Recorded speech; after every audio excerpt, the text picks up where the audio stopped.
All right, peace world. Peace world. Come on, Freeman, Angry Black Man in Therapy, representing We Act Radio. Tonight, I'm actually in our Anacostia Unmapped Studios on the radical side of Mount King Avenue. We Act Radio broadcasting live. Supposed to be in on at 9 o'clock. Sorry for the tardiness. Like some other people was catching snippets of the DNC. DNC just got put their the District of Columbia spotlight on and cast out little symbolic votes. Shout out to DJ Cool who got spotlighted. Hope you got a check. DJ, I hope you got a check. I hope your publishing is in order. All right. But we're here to talk about the fallout with our brother Trayon. And for those who did not see my commentary before we knew what the charges were, I urge you to go check that out because I'm not repeating myself. So please go check it out. This one is not the commentary. I'm here just to state the facts. Now we know what it is, and we got to go about what it is. So there's no speculation. It's no commentary. I'm just calling it what it is. And in all fairness, I just want to give my brother some grace, and I want to share something from the Grammy Award-winning album by Killer Mike. He was quoting Brother Minister, so I want to open with that. Let's start there, shall we? Let us pray. All right. Let me pull this up for you guys. Let me pull this up. I'm just getting into the studio. I had some difficulties this evening. This is a direct quote from the Grammy Award-winning album from Killer Mike. He's quoting Brother Minister. So when you hear the album, Something for the Junkies, it's a sample of Brother Minister. He says, when you see men fall, don't laugh. Learn. Learn because you're on your way up.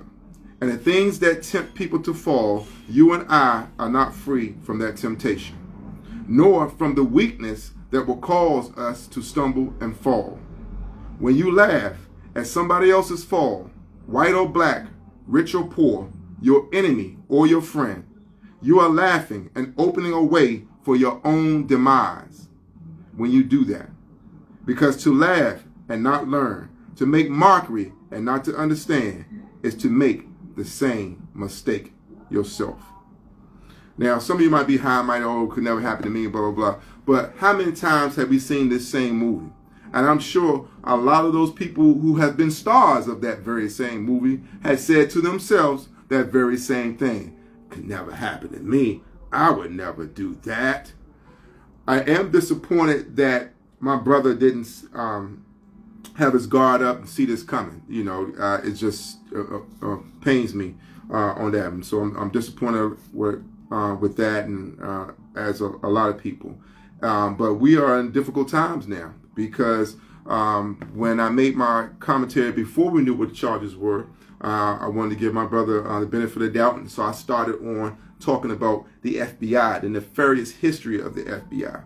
But now that we have seen the evidence, and evidence is they got him cold. They got him cold. Looks tough. It looks tough. Doesn't look good for my brother. And I don't see any way out other than, mounting an entrapment campaign. But when you have numerous instances of transactions, that makes that even more difficult. But I wanted to talk about some of the things that I have learned and wanted to share with you guys. Now, we all know that this is a result of an FBI informant. Always got to be one, right?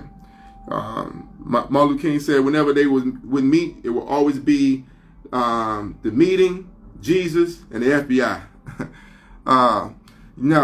Here's a question. Can the Green Party run a candidate, or is it too late? Yes, it is too late. We're going to talk about our options. Since you brought it up, I would talk about our options now, since you brought it up.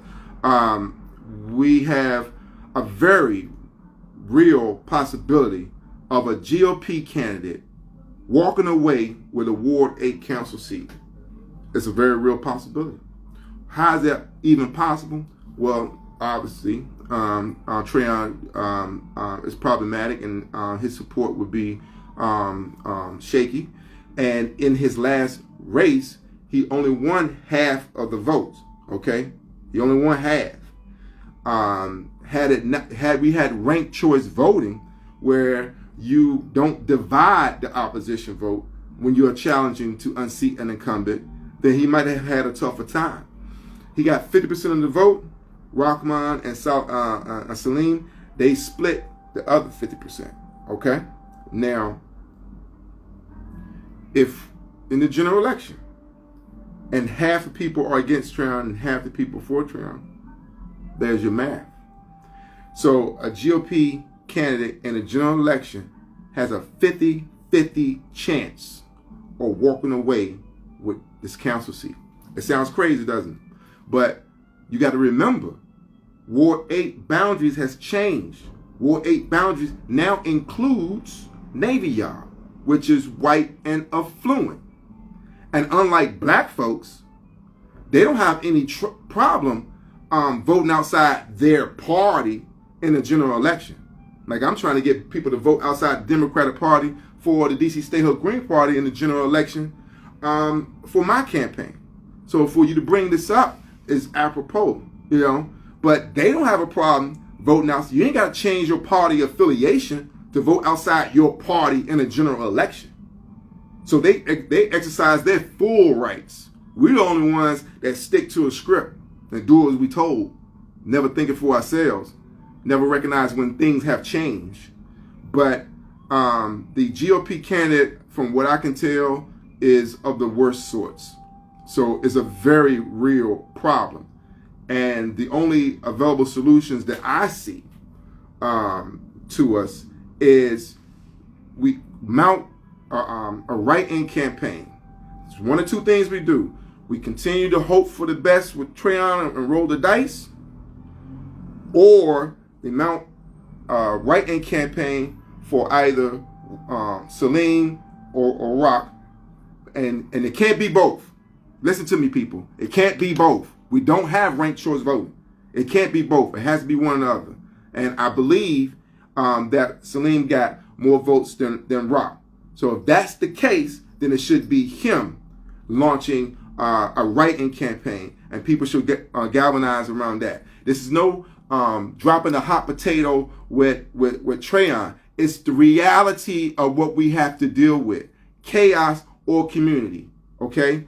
Are we going to have someone who we know has the same intentions, has the interest of the community in mind, has a track record of doing that, or do we roll the dice with the hot potato, or chance it with, you know, a GOP threat, a direct GOP threat? So there's little voter education, no civic education, so people can't connect the dots. That is very true. This is a reason why they took civics out of school. It's a very real, and I'm running for DC delegate. I cannot tell you how many times when I tell district voters I'm running for DC delegate, they ask me, well, what ward is that? You know, it's Congress, it's citywide. You know, it's just, it breaks my heart. It really breaks my heart. But it's by design.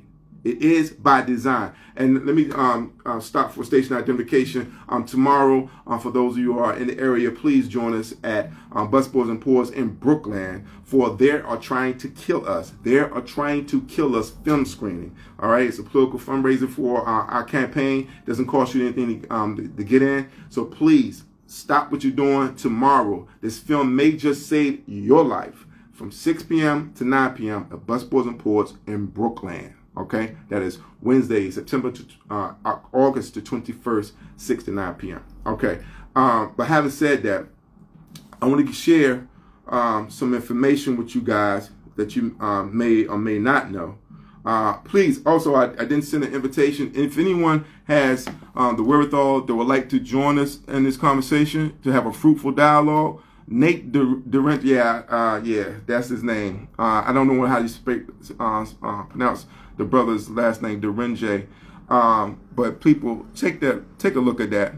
And Riding Forever, make sure I'm correct in saying that Salim edged out Rahman in the photo, because I don't have the wherewithal to check that at this moment. Okay? But anyone that wants to join the conversation, send me a request, and I will bring you on for a moment. This is a community forum. but we are living in serious times. So let me pull this up here. All right. Another PSA, the inaugural Ward 8 Health Council Youth Resource Fair at the new Department of Health at 2201 Shannon Place. That's right across the street from the Anacostia Metro Center, Anacostia Metro Station. Right across there is a new construction, one block up, and it's the Shannon Place, and they're having their inaugural Ward 8 Health Council. This is in collaboration with Medical Ascension, and this Ward 8 Council Youth Resource Fair will be open to all community members. Okay, so please check that out. The Ward 8 Health Council Resource and Health Fair. Okay, this is from 10 a.m. to 12 noon. 10 a.m. to 12 noon. So if you are without proper health care, stop in and see what they can do for you. Okay, and again, that's 2201 Shannon Place Southeast, which is one block directly across from the Anacostia Metro Station. And it's very important that we talk about health. We just did an interview with the new juice bar in Brooklyn, and they serve no sugar in their products, put no water in their products, so you might want to check them out. But that is why I film They're Trying to Kill Us is an expose that you don't want to miss. So please, again, join us tomorrow, 6 p.m. at Brooklyn Busboys and Pours. Now, this is allegedly the FBI informant that has put our brother, who set our brother up. He put himself in the situation, but the gentleman that set him up. Okay, this is from the United States Attorney's Office, Eastern District of Virginia. Because when you get the feds, they send you to Virginia. They don't mess around in D.C. because you might get some sympathetic jurors. And some of y'all, when you get your juror request forms, you try to do whatever you can to get out of it. The very people who are on the short end of the stick of the injustice system are the very people who don't want to participate and try to circumvent the system. I've been on several jurors. I got a couple brothers off. I mean, not murderers and killers that I thought was guilty. I'm talking about using your common sense and preventing people from being railroaded, because it's only about a shadow of a doubt. A shadow of a doubt is all that's needed. But this is from the Attorney General's Office, United States Attorney's Office. Okay, here we go. Washington man was sentenced today to 5 years and 3 months in prison for wire fraud. Okay, according to court documents from at least June 2020 through at least June 2021, Clayton Rosenberg, also known as Kenneth Clayton, Kobe, and his co-conspirators submitted fraudulent applications to defraud multiple COVID-19 relief programs. Rosenberg used these stolen funds to increase his typical lifestyle, including luxury vehicles purchases and $1,800 for beard care products. So why are they gonna put beard? They be showing shade, man. They be throwing shade. All right, Rosenberg and his co-conspirators prepared and submitted at least 16 fraudulent PPP loan applications for businesses or purported businesses. And the applications, Rosenberg and his co-conspirators, and it's very important that I keep saying that, co-conspirators. This means there's other people involved, okay? Which means this thing could get deeper, okay? Grossly inflated employee numbers and monthly payroll costs. They also created and submitted false tax returns and fake bank statements in support of the applications. After the financial institutions approved and funded the loan applications, the business owners should share the loan proceeds, with Rosenberg. Again, co-conspirators.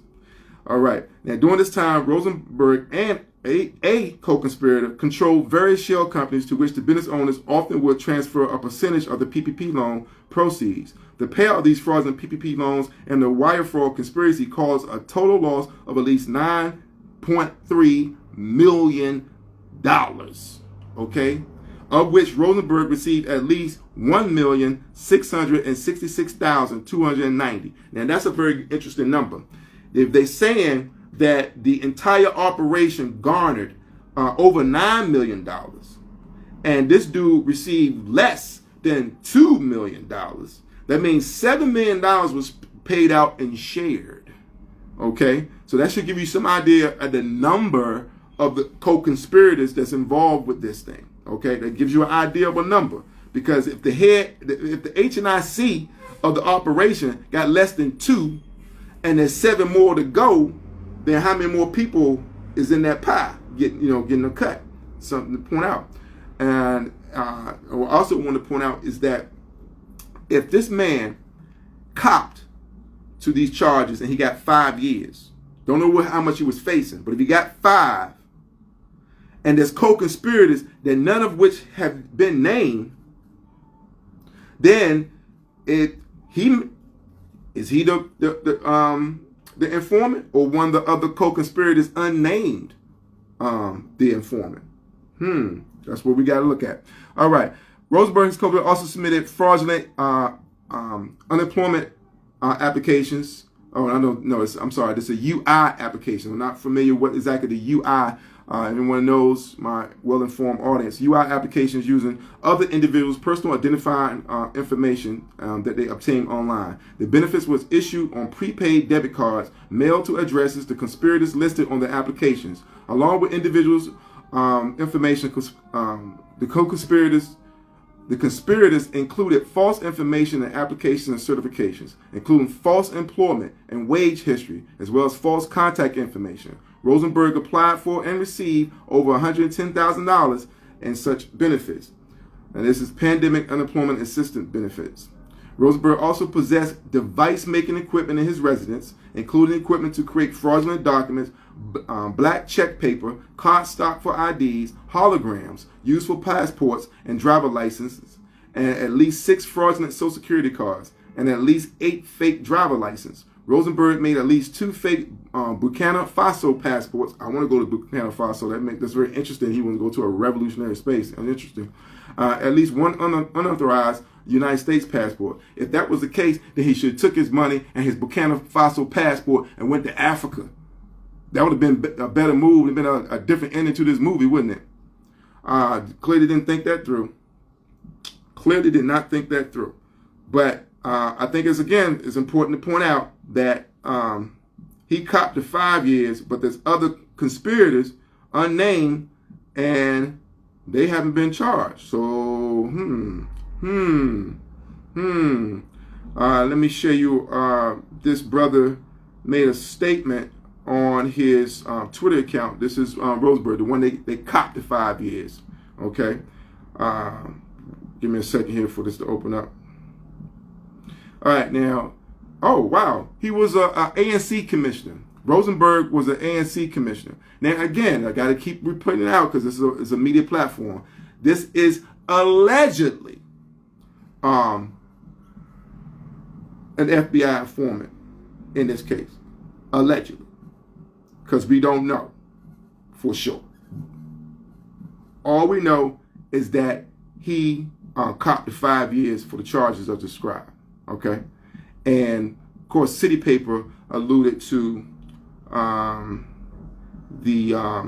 we'll get into that in a second. Let me give you what his statement is. This is his response to the, what's going on, because obviously people are talking. We're talking right now. This is his Commissioner Clayton Woo, Rosenberg for DC. That's his tag on Twitter. I still say Twitter, not X. As many of you know, I'm currently navigating a difficult personal situation. I want to express my deepest gratitude to those who have reached out with words of support and encouragement. Your prayers mean the world to me, and I ask that you continue to keep me in your thoughts as I take things one day at a time. In these challenging moments, I'm focusing on spending quality time with my family and close friends, drawing strength from those who matter most to me. I believe in the power of community and prayer, and I'm confident that with time, about 5 years worth of time, we can all heal and grow from those experiences. I also want to extend my heartfelt prayers to Council Member Trayon White. It's disheartening to see the struggles that are affecting us, and it's a reminder that we all need a reset, a chance to reflect, renew, and find a path forward that benefits our entire community. Let's all take a moment to lift each other up in prayer as we work through these times together. Thank you for your continued support. For those willing to spread false rumors or speak ill on my name, I must say that I will pray for healing in your heart and soul. Love and peace with I'm reading how he wrote it. Love and peace with Be Light that helps you overcome this hate you got for me. All right. Whew. I don't know. I mean, is that what you think? You think he meant that? You think it was heartfelt? You think or he just had the goal? What do you think? Any comments up here? Unemployment insurance. Thank you. Thank you. Unemployment insurance. Unemployment insurance. Unemployment insurance. Ain't that something? So, we got co-conspirators out there with $7 million floating who are possible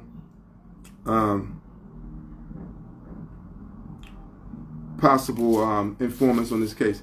Now, have y'all seen the City Paper article talking about the nonprofit that was on the tape that had, basically the organization had falsified documents. Oh yeah, I should be posting that. Let me pull the City Paper article up. I'm sorry I don't have that pulled up already. We guys, I had a rough day today. Ain't as rough as my brothers though, is it? And anyone that wants to join on, you got something to add to the discussion, we definitely have room for you this evening. Just send a request and we'll put you on. Let me pull up the City Paper. Okay, the nonprofit allegedly behind Trayon White bribery case, previously accused of falsifying documents. It was called Life Deeds, and that was terminated from one DC contract for allegedly falsifying background checks. Then it went on to receive another $300,000 contract to do violence interruption work. Now, it's important to point out that none of that was in the file from the U.S. Attorney's Office for Clayton, for Rosenberg. They didn't say anything about violence interruption work. They didn't say anything about falsifying background checks, and they didn't say anything about Life Deeds Incorporated. But remember, it's still $7 million out there unaccounted for and unknown conspirators yet unnamed. Okay, so I'm wondering what y'all think. I'm wondering, are these two the same and related, or are they completely separate? That this was happening over there and that was happening over there. It's a mess. It's a hot, stinking mess. And it also lets you know just how rampant corruption is. Now, again, for those who miss my commentary on Trayon before we knew what the charges were, I urge you to go watch that, because that is where I did my whole background mountain of possible defense for my brother. Right now, I'm just dealing with the facts, because now we know. So I'm dealing with the facts. So I don't want y'all thinking I'm joining the board. I opened this conversation up for those who missed the opening with some flowers for my brother, some some grace for my brother. But we got to deal with where we go from here. And we talked about the situation we find in the election. Ward 8 residents, the lowest voter turnout, Ward 8 residents, up against the new addition of Ward 8 constituents with the affluent, mostly white and wealthier residents in Navy Yard, could flip the tide for a GOP candidate. So we need to be very clear on what happens next. Very clear on what happens next. And unfortunately, I don't know if we're going to be able to rally a defense. I don't know if we're going to be able to rally a defense. The dust hasn't sailed on these issues. We don't know who the real informant is. It's possibly Rosenberg, or it's possibly a few other people. It's possibly someone from Life Deeds. But we don't know yet, do we? His next court appearance is September the 19th.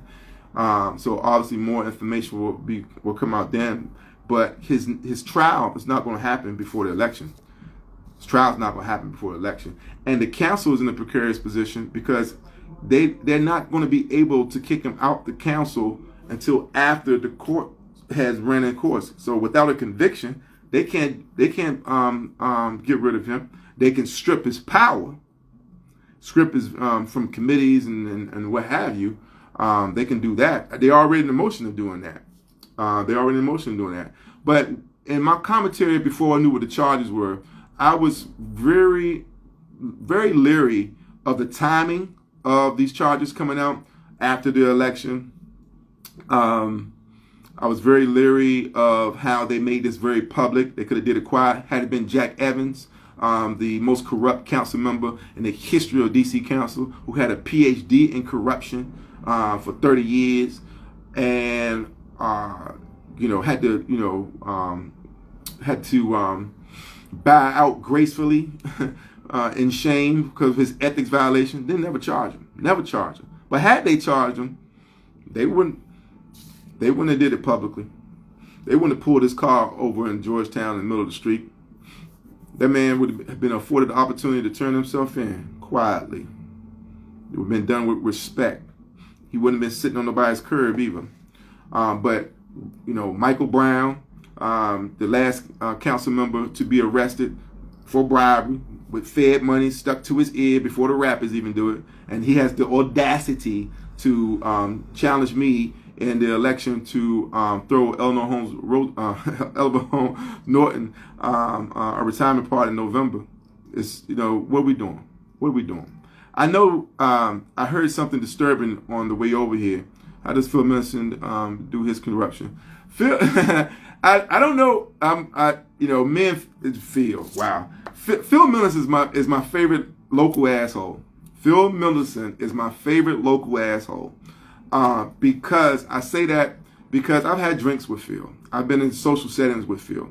And Phil and I have understanding that we completely disagree on everything for the most part.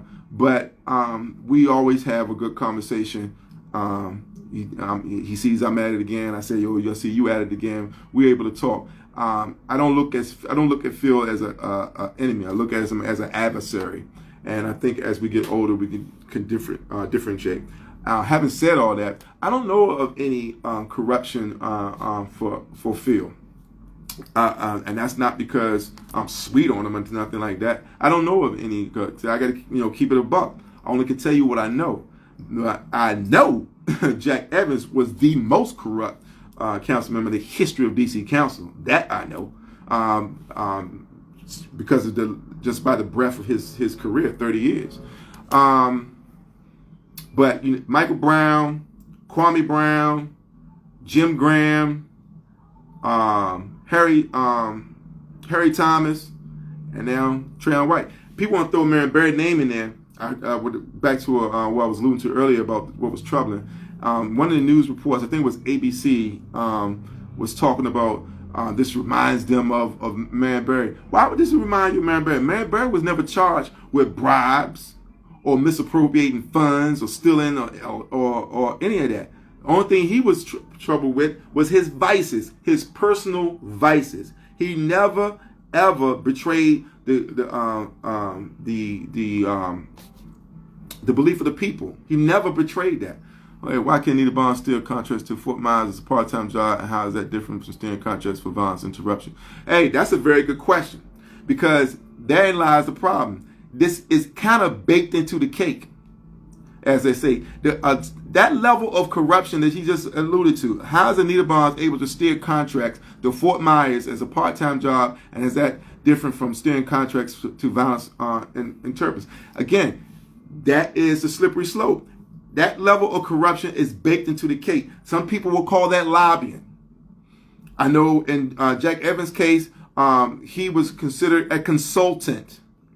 So Anita Bonds can say, I'm consulting with them or whatever, and then recuses themselves when it comes up to a vote so they can have some resemblance of fairness or what have you. But no, that is a slippery slope, and that level of corruption is baked into the cake. People will call that lobbying. It happens all the time. I say this again. My favorite president of the United States, Jimmy Carter, the humanitarian, said on Tom Hartman's show, the #1 progressive talk show host in America, radio show in America, heard every Monday through Friday on We Act Radio, said that America is not a democracy. It's an oligarchy with legal bribery. It's an oligarchy with legal bribery. What the Supreme Court says, money is free speech. Corporations are people.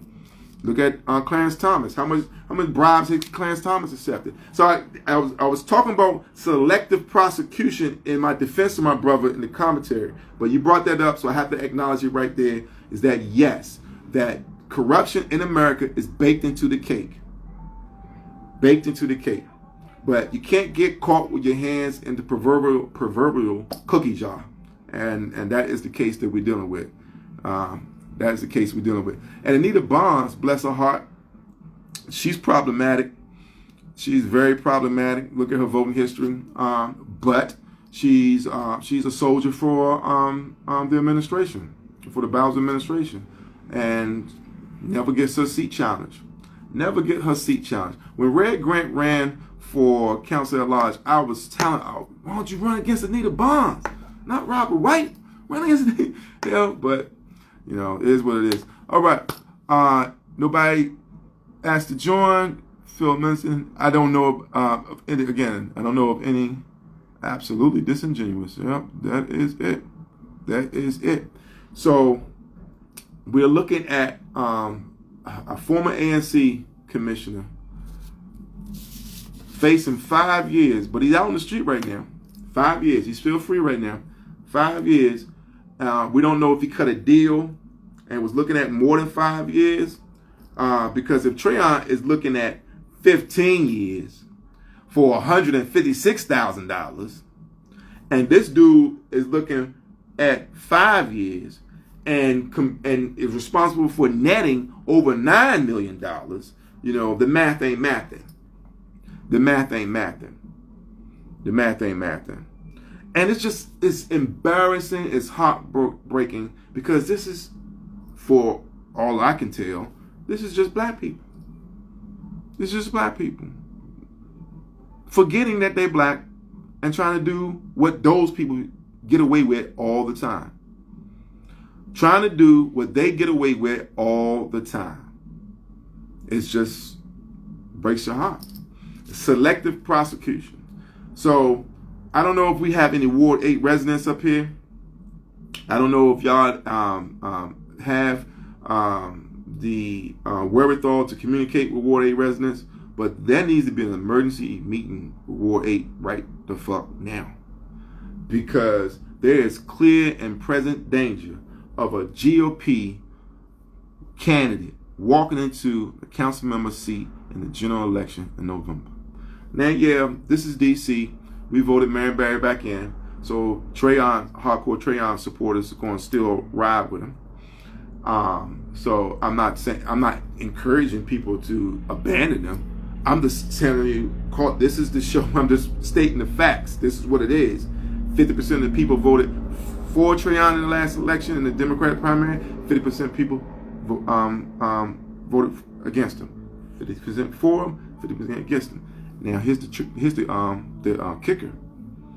The number of people who participated in the Democratic primary in the lowest voter turnout ward in the city is going to be a lot less than the number of voters that turn out in the general election in November in the presidential year. I.e., every white person registered vote is going to be accounted for in Ward 8. Every last one of them. Can't say the same for all the other residents in Ward 8.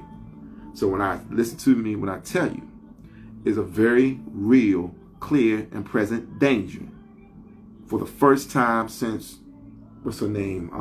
What's her name? Was Linda Swartz, I think was her name. We had a GOP council member that I know of, the only one I know of. Well, we had a GOP council member before. I don't know if she was at large or what area of the city she represented. I had to look that up, but never for Ward 8. Never for Ward 8. Since DC has been, you know, a special case, not a state. All right, any questions, any comments? Carol Swartz. I said Linda Swartz. Thank you for the question. I got a very smart and informed audience. Thank you. LJM, you sent a request? Okay. Ohio was probably one of the most exciting people to come on to We Act Radio and join the family. She's definitely the youngest person to come on to We Act Radio and join the family. And she was with us for a number of years. But she is with child now. And she went back home to Cleveland, Ohio. Let's see if we can bring her on. What about Linda Gray for Ward 8? Was Linda Gray a Republican?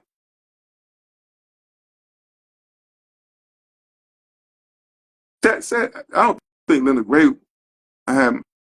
I said you with child. I mean, and we're trying to bring her on. It takes ever since Facebook bought IG, it takes 2 or 3 attempts to bring somebody on. So let's see if that's going to work. All right, LJM, that was number 2. So let's see if 3 is the charm. Let's see if 3 is the charm. All right, that was my 3rd invite, sweetie. Oh, it connected. Hey, why you up here trying to come on camera with no light, trying to fake like you not light skinned? I mean, that's not the case at all. My baby's asleep. And I only did this because I've been calling you, so I guess I'm blowing up your spot You because I definitely been calling you you. must yeah. I think you called me when I was out of the country, Oh, and okay. I was out of the I forgot to call. I neglected to call you okay. back. So thank you. I Okay. apologize. Okay. How you doing, mommy? I'm good. How's the race going? That's really why I was calling you. Did you make it to Congress? Ah, man, folks still laughing behind my back that you can't. It's a civil rights icon. No one can beat her. Da, da, da, da, all that stuff. So it's very difficult to raise money on those conditions. And then being a third party candidate, trying to get these Negroes to see outside, think outside the box in the Democratic Party in a general election. All those are challenging. But having said all of that, the people I talk to. 85% of the people I talk to, and I've talked to thousands of people across the city since I announced my campaign on MLK Day in January. They all saying that it's time for her to go. She's 87. We want to give her flowers. We want to thank her for her years of service. Mm. She's done a fantastic job in her day, but we need to pass the baton like Joe Biden has passed the baton. He's younger than her, so it's just the natural order of things. That's Yeah. all it is. And Yeah. the only person challenging her other than me is a disgraced council member that did fair time for accepting bribes. That's so what are we doing here? And so basically the politically impossible, you can't beat Eleanor. It's politically inevitable. She's 87. Mm. Well, how long are we gonna do this? Yeah. How long are we doing this? Yeah. How long are we doing this? Oh, you want to find somebody that has ties to the administration and the establishment. We don't want no revolution of values. Oh, look, oh, good Lord, you don't let that Kimon get into Congress. Oh, he's gonna flip tables like Jesus. You know, and Yeah. so that it is what it is. But we have a big event tomorrow. It's a fundraiser for the campaign. I also have the 8th Street Festival, a spot there. I got 3 businesses on 8th Street that's supporting the campaign. So everyone, please come out to the 8th Street Festival, September 21st from 10 a.m. to 10 p.m. I need y'all to rock a campaign shirt. I'm trying to get 100 volunteers, 100 volunteers with campaign shirts to join me at the 8th Street Festival, okay? It's 10 blocks long. I get 100 people out there with shirts. I'm holding fort down in 3 different venues, plus my space. We're going to turn 8th Street Festival into a political rally. Okay, Mm. and my campaign information, because no one else is running the general election, it's only going to be my materials up on every poll, on every block, while 100,000 people attending for 10 hours. So Yeah. that's my full disclosure on where the campaign is right now.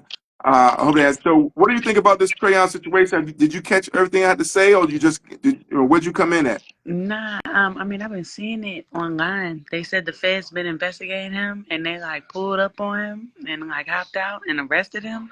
I think that was the In front of DMV. everybody, they made a spectacle of my brother. Yeah, you get what I'm saying? That's wild. They That's put crazy.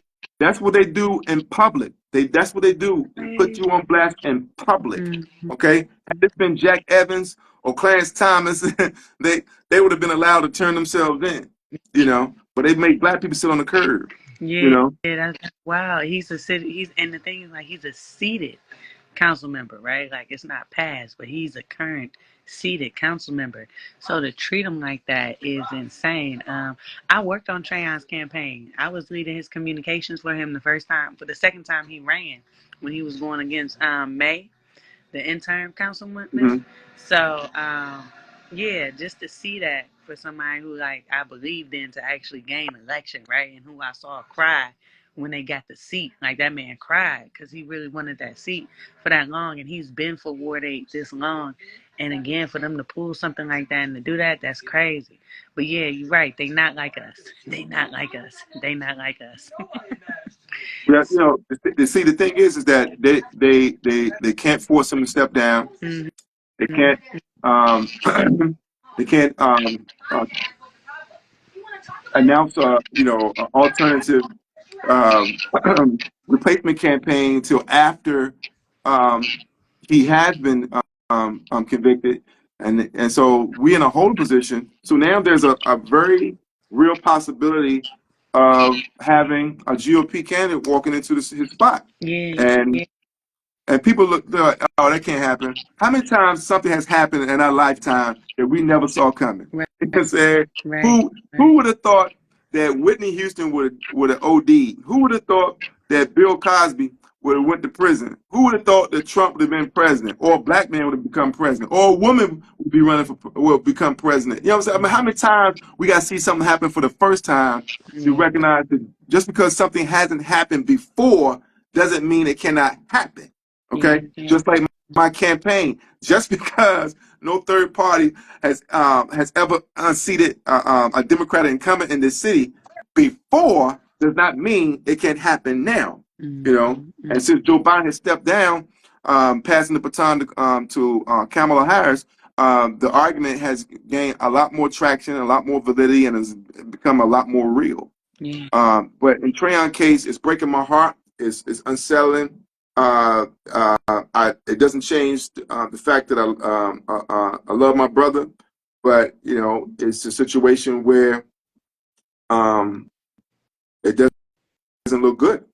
mm-mm. I mean, they did It that with doesn't. It doesn't Marion look Barry. good. When they tried to, well, when they did set him up with that woman and that coke, and they tried to say like he was a cokehead, but the thing is that he just loved women. That That was his wasn't. right. That was his right. No, don't get it twisted. He liked coke, I but he ain't saying wasn't there no, for the coke. but it, And but and that was crack. He gave crack. oh Then remember yeah. he said, "How you do this?" So he didn't because that was not his thing. He was one.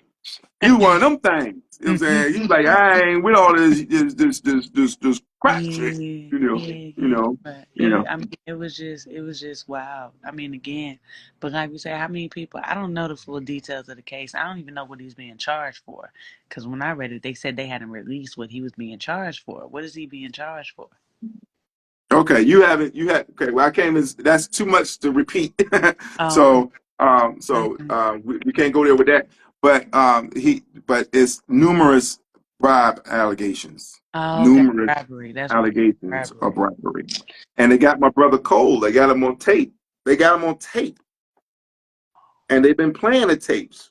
And he's gone as far to say on one of the tapes that let's go after the mental health. It's big money in there. It's a cash cow for that. So I'm like, oh my God, Slim, shut the fuck up. Oh God.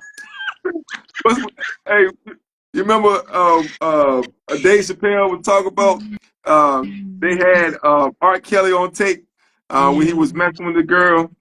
Which one of the girls? This is the best 14-year-old I ever had in my life. Just shut up. Man, you shut up. You shut up. Just shut up. Just stop talking, But everybody. Just yeah, we've seen this movie before. We've man, seen this movie that's before. why. What is it that has? I mean, they know what they do is they size you up, they find your weakness, and they come for it. They find Mm-hmm. your weakness and they come for it. You Yeah, know, yeah, yeah. my weakness is nappy head brown girls. So if you ever hear me messing around with something and it's not a brown skin nappy head girl, you already know All it right. ain't nothing to it. Ain't nothing to it. That wasn't come on. That wasn't come on. That wasn't cute. Um, but I remember listening to. Have you ever see see? Do you ever listen to the tapes when the FBI came to Malcolm X's house? Mm, no, I read the book though, so it's No, no, legal. no, no, no, no, no, no. You talking about I read the book? I'm talking when the FBI came to his house and proposition him, offer him money, and then threaten his life. Oh no, I didn't hear that part. I urge everybody to go listen to Malcolm X FBI tapes when the FBI came to his house. And that is how you handle yourself. And a black man should, in a position of power, should handle himself against the powers that be. He is one of my greatest role models. Martin Luther King, how did he handle himself? He said at his last dying breath, I ain't scared of no man. You know who he was talking to? You know Yeah, who he because was he talking was going to to? die. They Martin Luther King was knew he was going to die. uncorruptible. That's what I'm talking. We need the manhood. We need people in power who are uncorruptible. Yeah, We need but now you know true MLK. revolution of But values. just going to MLK real quick, you know that he was actually running to become vice president, right? What That's are you why they. talking about? What are you talking about? You didn't know that? He was running with Spock. So he was going to run I believe, as an independent. I did a whole interview on this, like, and it With aired who? we had radio. Who? Come on. I'm quoting the words from the late great Amir Baraka's poem 911. Who? But no, seriously, Martin Luther King was going to run with Dr. Spock. Okay, y'all heard it here first. That's I think news it to me. was. Was So that his name? I'm gonna check out this Dr. Spock running with I MOK. mean, You gonna check out? I feel like that might be the correct name. Don't. Okay, well Pregnancy brain. send Pregnancy me brain is something. very real. You But what I'm saying, send me that. I'm gonna send you Malcolm X and the FBI tapes. Okay. okay. Okay. But yeah, that's what's going on. But Okay. yeah, it was good talking to you though. LJM, I love you. There's nothing you can do about it. Congratulations on the birth of your child. What do you have? What do you have? I have a boy, What's his name? Azen Quest. I hope he looks like you and not his father. Well, his daddy got on my nerves through most of it, so he came out looking like him. You know. Okay. When you Yeah. coming back? When you coming back to DC? Probably in September because I'm supposed to be coming down there to speak to some legislators about gun violence. Okay, well, I need your black ass to be here on September 21st for 8th Street Festival so I can get you fitted for a shirt and little Yeah, man fitted for one too I do and need. be part of the 100 volunteers for our campaign on our big day. Yeah, I do need a shirt. Is Alex Okay? helping you? Huh? Is Alex helping you? That's my business partner. I'm gonna get some support.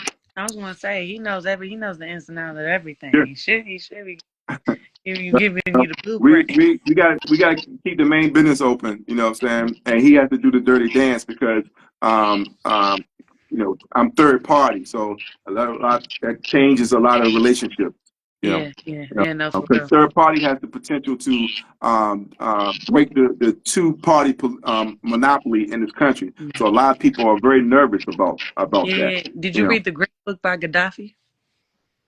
no, I'm trying to get votes. You're gonna bring up Gaddafi. Okay, here we go. You know how black folks feel about anybody that the government don't approve of. Well, You you know, know but that's why a lot of people hated on Obama because they had to put Obama, a black man, in place to kill another black man. yeah, Obama was able to do things that George Bush couldn't do. Yeah, George Bush couldn't have got away with that one. He couldn't have yeah, got away with bombing Africa. yeah. Nah, Okay. not really, not. So, All right, I but just got no, 10 minutes Gaddafi. left, LGM. But I get back on the subject. But I appreciate you checking in on. It's good to see your beautiful face. Bless you and the family. I'm glad you well. I'm Yeah. glad you well. I've been holding all your bills that come in the mail at the studio. Look So now, I ain't got no bills. You ain't got to put me out there. Just collect the books and get the okay, books to the kids for all right. free, okay?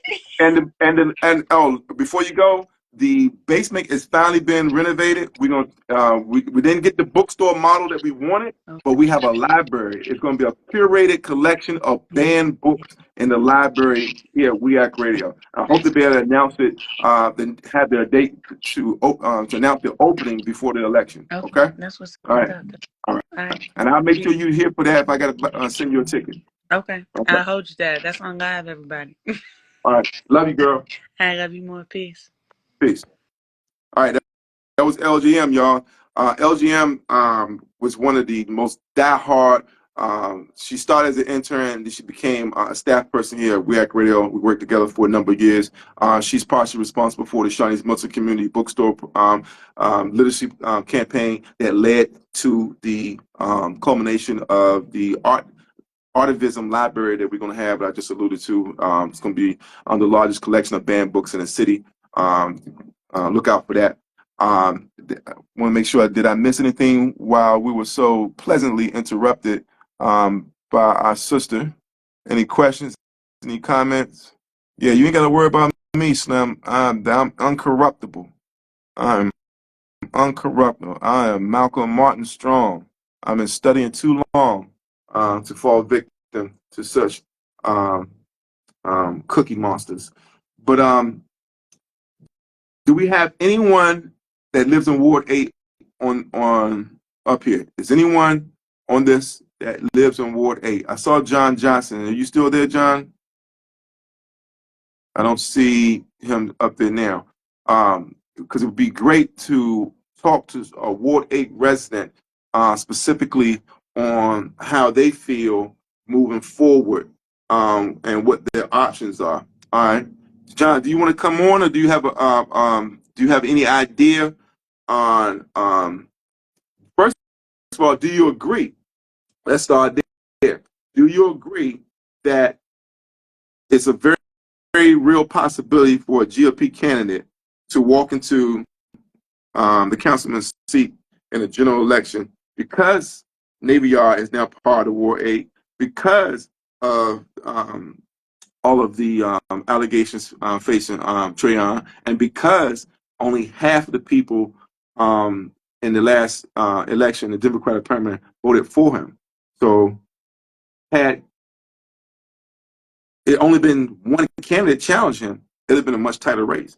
Had we had ranked choice voting, it would have been a much tighter race. Okay, you sent the request. Okay, here we go. Let's see what we can do. Usually it takes 3 attempts, John. Usually takes, there go 1, there go 2. So we might have to do it one more time. Let's see if this one's on.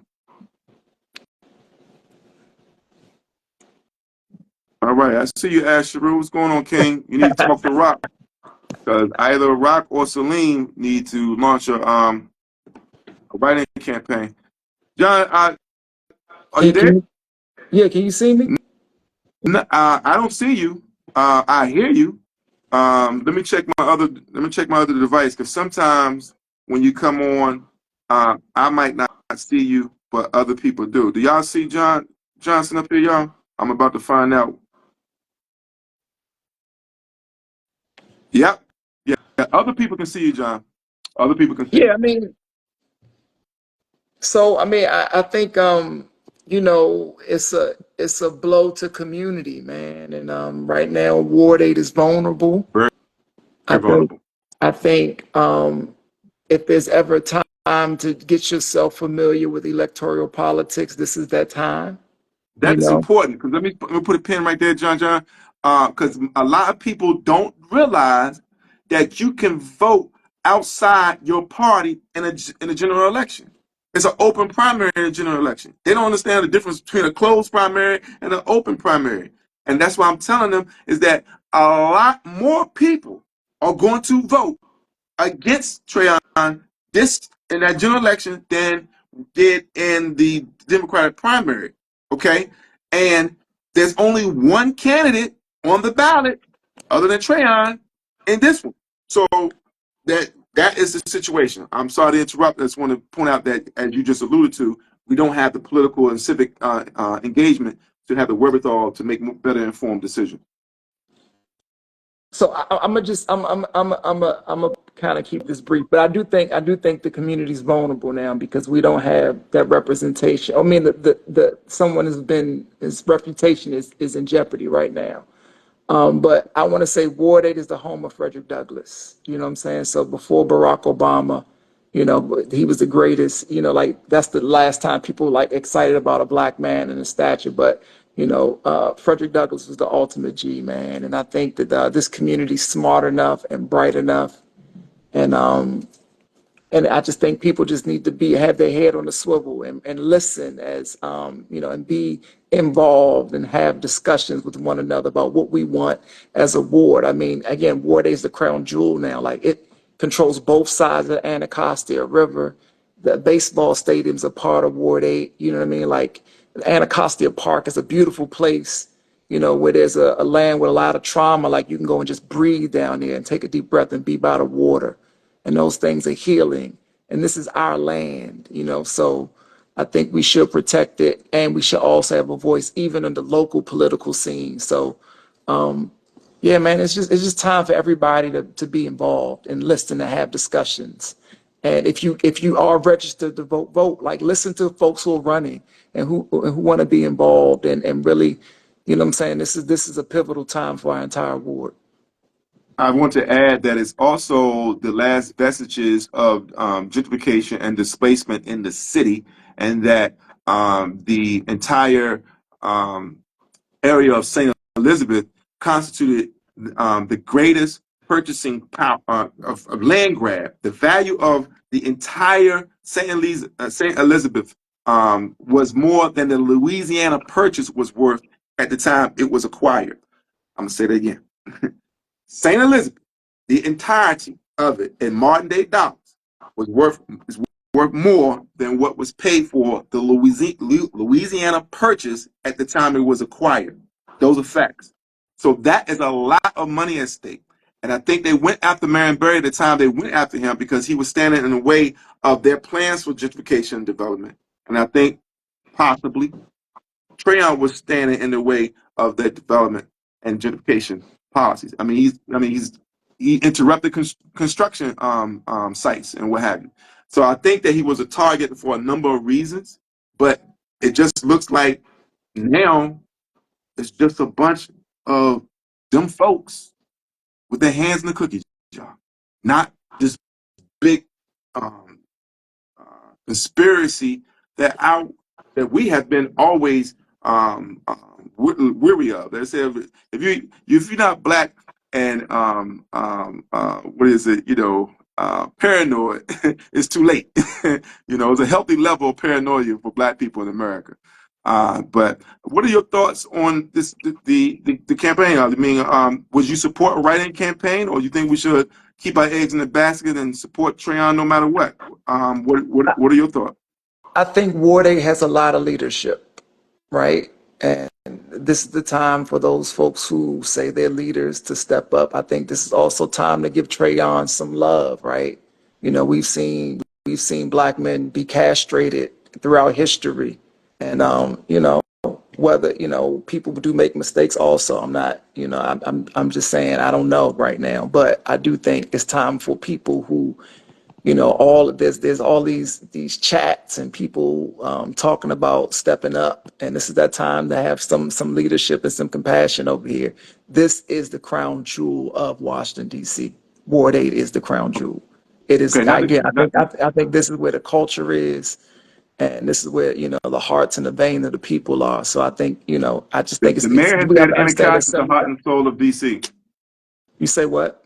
The mayor is on record of saying that Anacostia is the heart and soul of Washington, D.C. It's the home of Frederick Douglass, man. That's all I'm saying. All that, the rhythm and the go-go. I mean, and the land of the Nacotchtank people has a lot of history here that I think is worthy of us standing up for. But I just wanted to say that, like, this war has over 70,000 people, and I think that it's time for us to look in the mirror and represent and protect these lands. You know what I'm saying? This land. So that's all I have to say right now, as I think Well, the community's I'm mourning, doing my and it's part. a lot of stuff going on. As you know, I was an early investor into Anacostia with We Act Radio, celebrating their 13th anniversary in November. Now I'm throwing my hat into the arena to try to, as you say, protect the land, protect the people on this land. And I hope that you can join me tomorrow, 6 to 9 p.m. at Busboys and Pours in Brooklyn for our screening of They're Trying to Kill Us. All right, John, I don't want to put you in the hot seat, but you said that you're not sure on whether you vote for Trayon or would you support a write-in campaign if Rockman Branch or Salim Adufo decided to launch a write-in campaign. Or if anyone else wanted to have a writing campaign, like right now, Now, I I'm don't just, forget about anybody else because we got about 2 months, and these are the two brothers that's had legitimate challenges to Trayon. So it has to be one of those. So, Anybody so, else is so even more dicey. this is what I say again. And In my we're in opinion. conversation about speculation. I'm just saying that anybody who can rally 1,500 of their friends who live in Ward 8 can be the city council member. Like that's what it really is right now. You know what I'm saying? Like so But that, I'm just and dealing that's with if there was a the special times election we and got everything. 77 days. That's what I'm saying. It's 77 days. But that's what I'm saying. That's your opinion. So my opinion is that if the folks who've been in the community and who have relationships, if they have 1,500 people who you can rally, if that seat becomes available. But until then, like you were just also saying to Trayon, based upon what you're saying, he's going to be able to still function on as the city council member. So, there's a lot of In limited speculation capacity. in what you're saying In there. limited And capacity. but I'm just saying, so like, we do have to see, but I'm saying, I'm sure there are groups of people, ministers, whoever, everybody's probably having these internal discussions that we're having about what positions, I don't, the Democratic, committee hasn't said anything yet, right? Like, there's But no other like officials. everybody in positions of leadership is at the DNC. You know, everyone's in a position of leadership is at the DNC. So we're Yeah, not going to hear anything from them until after the convention will be next week. And even then, they're probably not going to make any real announcements till his next hearing, which is September 19th. But Phil Millison's already on the record saying they are already in the process of creating an ad hoc committee to strip him of yeah. his committeeship. So John, I want to thank you first of all for all the incredible work that you do in this community. I said this in well, it wasn't in private; it was at one of your events, but I'm saying it here on this platform. Is that the work you do with verbal gymnastics and the some of your method of performance theater? I appreciate that, Yeah. Kamon, and I applaud Give you. them the name. No, but give them the name of your performance, your brand, your unique brand of performance theater. So the name of my company is Verbal Gymnastics, and I do something called playback theater, where people tell Playback. stories and it comes back to life. Yeah, That is but yeah, I therapeutic, bro. appreciate that. Yeah. And Ward And 8, Ward 8's an artist district, man. Come over here. All those folks who not from over here, come over here and see all the excellent artists we have over here. You know what I'm saying? everybody Experience follow all of them. John Johnson right now. If you don't know who this man is and you're not following his account, log on and follow him right now. John Johnson. He is the second best playwright in Washington, D.C.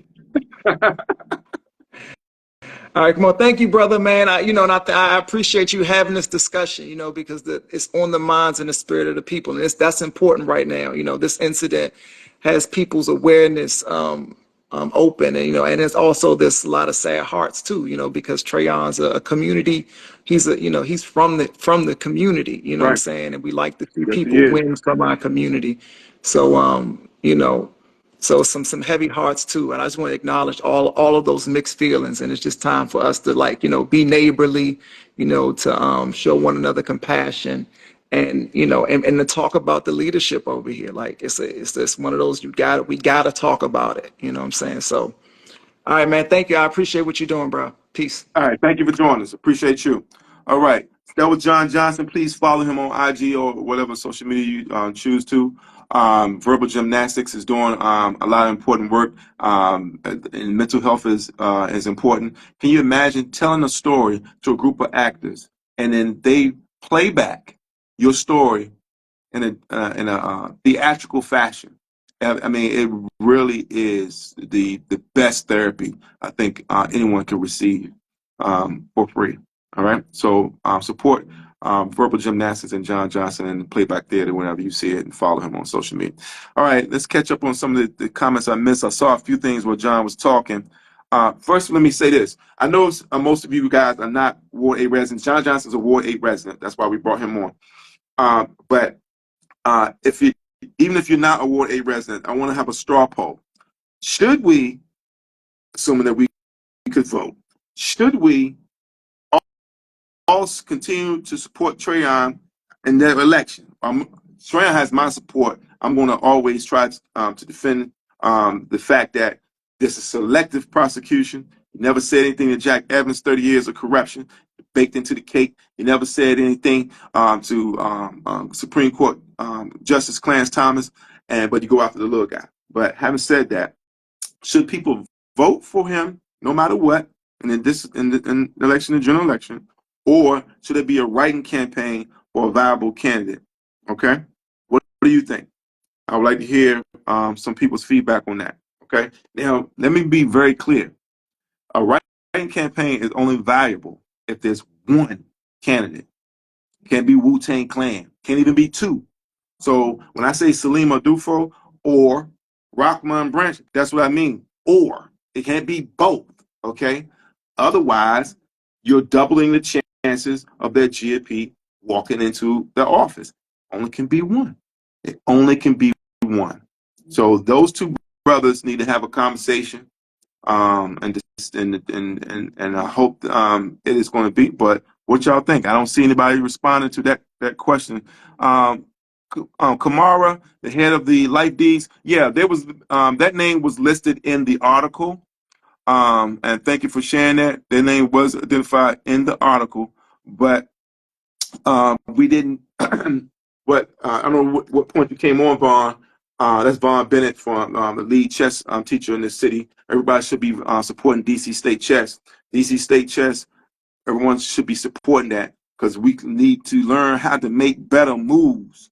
Okay, and we need to support things that's important with our dollars. This is also another reason why I'm running for office, because there's resources to be had in those positions that be allocated for good. We don't hear about the nefarious stuff, but how about the stuff for good? You know, we need a revolution of values. Otherwise, we're going to have the same old, same old. So in this election, we have an opportunity to either maintain the status quo or flip tables like Jesus. What do you want to do? That's up to you. It's a general election. I'm in the DC Statehood Green Party. You do not have to change your political affiliation to vote for me in the general election. But we're going to see. We're going to see. I didn't see any responses to that. Y'all not spreading the word enough. What word is that? I don't know what context we're talking about. MB Marshall Lee. So please inform me. And if you'd like to come on, we have a few minutes. We can. I can pass the time, but I didn't expect LGM to come in.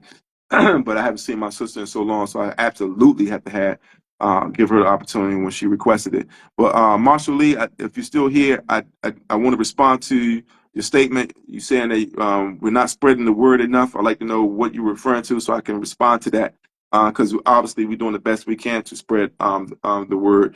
The late great George Jackson said the first line of defense is communication. And so that is, my whole life has been dedicated to communication. For those who don't know, I started out on U Street as a spoken word artist and open mics and that artistic fashion. I went to Africa. After I got fired from the post office making anti-war statements to a congressman's wife, I was in Africa for a summer in Kenya, in Nairobi. You see, Nairobi's on fire right now, right?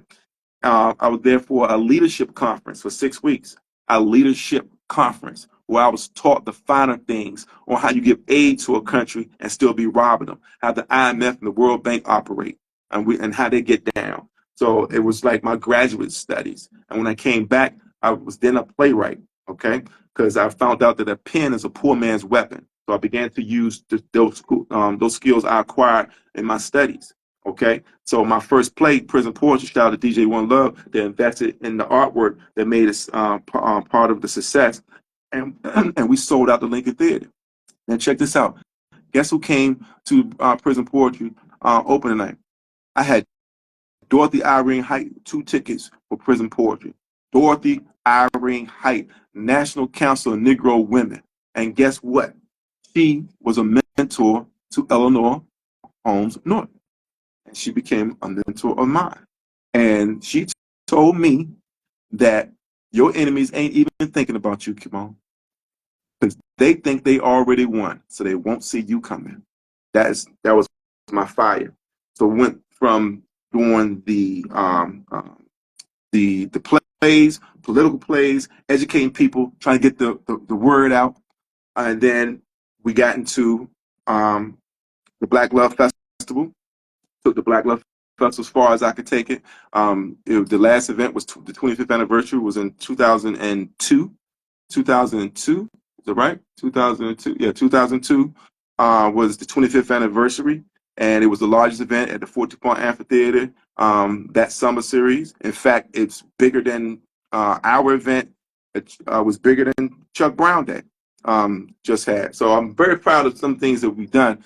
And now, of course, We Act Radio is turning 13 in November. So I'm saying all that to say this, is that I've been doing everything within my power in my entire adult life to get spreading the word. So I want to be able to respond to you, say you're not spreading the word enough. I'm trying to figure out like what we're not doing. I'm doing more than your part. Thank you, DJ One Love. Okay, anyone else going to comment up here? He would be a lame duck appointee, thus it wouldn't be valid. He would be a lame duck appointee. Interesting. Okay. I'm trying to respond to some of the comments here. So, guys, just give me a second so I can read them. This is an unfortunate situation when the brother Trey reminds me of a question I often ask when discussing the Democratic Party is where is the balance between loyalty and accountability for Black people?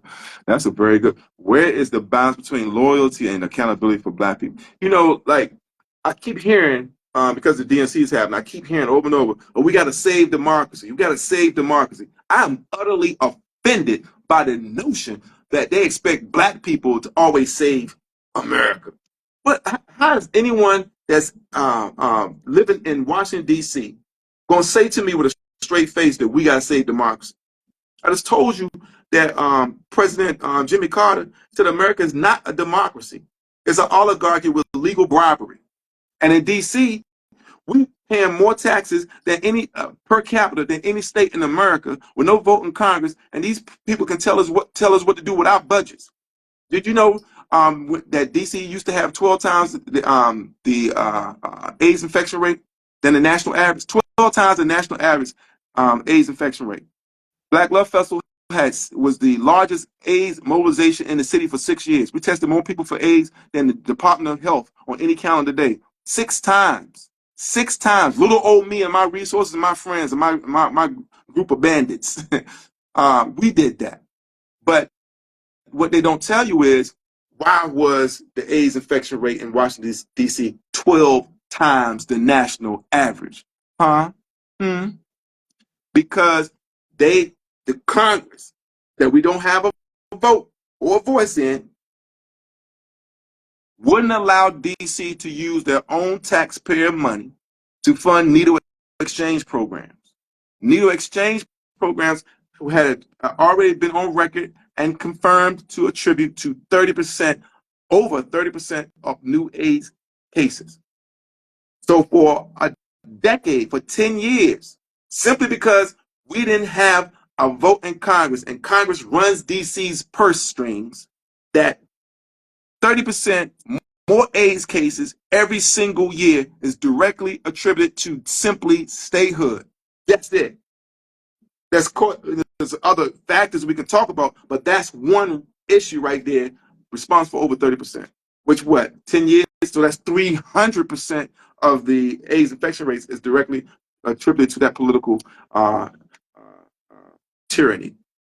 Okay, so what are we doing? How are you gonna sit and say in DC, a Black person at that in DC, that we gotta save democracy? We don't have democracy in DC. And it's arguable that America is not a democracy either, just like Jimmy Carter said.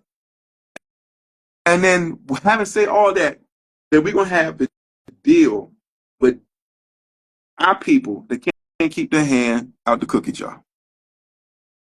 So where is the balance between loyalty and accountability for Black people?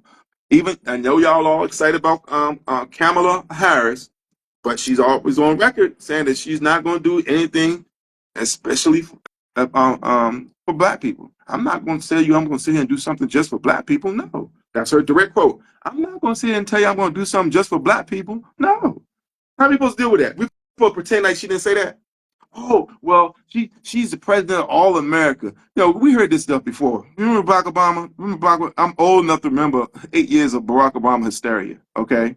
I don't think Trayon should be stripped from his counterparts who have done the same thing and didn't get stripped or receive a less sentence. Okay, what do you mean that his counterparts? Because the only person that we know of that there's irrefutable proof that has done the same things that Trayon has been accused of is Jack Evans. And because Jack Evans got the complexion for the connection, he got treated different. He was just forced to step down. He was forced to resign or face charges. They gave him a choice. Okay, ride off into the sunset, or you're gonna have to face the music. Okay, so we don't have, let's keep real. You said the other counterparts. Who else you talking about? Let's keep. I only can respond to what you're saying. Because I'm on a media platform, so I only talk about what I can prove and back up. Otherwise, then you get into the area where you could be sued for putting putting dirt in somebody's name for slander, be held liable. Okay, but I do know for a fact, it's been reported. We did it. We at Radio did an expose. Shout out to the investigative reporter Pete Tucker, 9 years ago, on the corruption of Jack Evans, and it took 7 to 8 years for it to catch fire. But We Act Radio broke that. Investigative reporter Pete Tucker did that. Independent media did that. But they don't tell you that, and y'all still listening to the 6 corporations control what you see here and read, and pay to read or watch the post article. But here's the people that's in the thick of it. Okay, but you don't think he should be stripped from his counterparts that have done the same thing? All right. Well, I hope I responded to that. I feel you, but I can't argue. It because the reason why I can't argue, because they have already presented evidence. It's always been presented evidence. Okay. Now, unless Trayon came out and said this ain't what it looks like, and then that's different. That's different. Because why? That's the doubt. And in order to get a conviction, you only need a piece of doubt. It only takes one juror to have some doubt, and you can't get a conviction. Okay? As a hung jury, a mistrial, or whatever. All right? But again, we don't even want to participate in our jury selections. We try to get out of it. So you want to help Trayon, make sure you answer your jury call. That is one government requirement that I am in big support of. Okay, in big support of. But I feel you, but I can't argue that point. All right. Trayon needs our support. For those who did not come on at the beginning, I gave again. This is part 2. I did a commentary on Trayon charges before we knew what the evidence was, and I gave him as much love and support in that as I possibly could. I'm not repeating myself here, or trying not to. Here we're just dealing with the facts of as it is, and where we go from here. And I've talked about the electoral possibilities and outcomes, and some things that Ward 8 residents need to be cognizant of and hopefully be thinking about. So I did give him also grace in my opening. I quoted Brother Minister, who was featured on Killer Mike's Grammy Award-winning album, and the song is called Something for Junkies. So if you don't know, now you know. Go back and listen to that. I gave him grace, and I will continue to give him grace. She's not black by a long shot. Man, I'm not.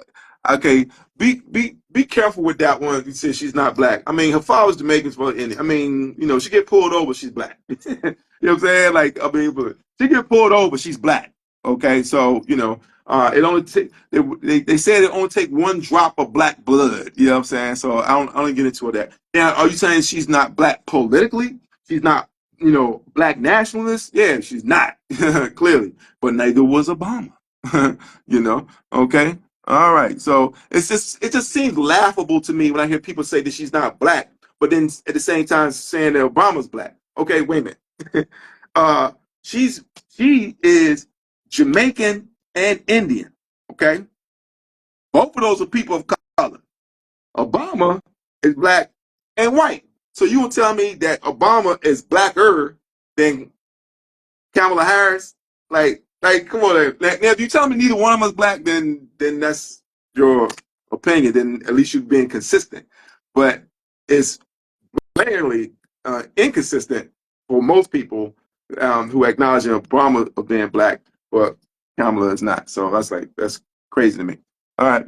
I mean, his white counterparts. Oh, his white counterparts. Well, like I said, Jack Evans, I'm in agreement with you there. That is the one white counterpart, but because he stepped down. He was forced down. Still different treatment. Still stepped down.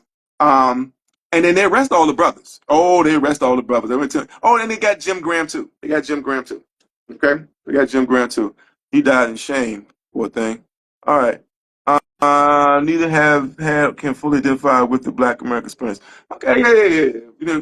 Look, Clarence Thomas can fully identify with the Black American experience. What does that mean? They ain't helping us. Just because you identify with it, you know what I'm saying? They ain't helping us. Marcus Garvey, did he fully identify with the Black American experience? You know, I think he did more than and because I'm just saying, of course he fully identified Black American experience, but I'm talking about those people that will say that he's not foundationally Black because he's Jamaican and all that stuff. I'm not getting into all that.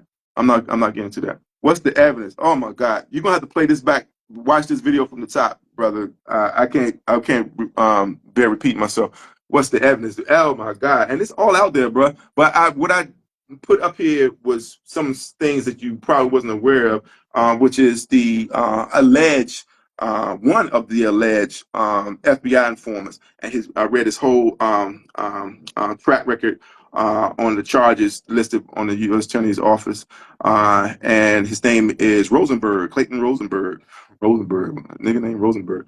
All right, but so there you have it. Hey man, I'm sorry. I got levity is necessary for our survival, so I got to say this part. So Trayon gets in hot water initially, part of the FBI COINTELPRO equation to discredit and disrupt.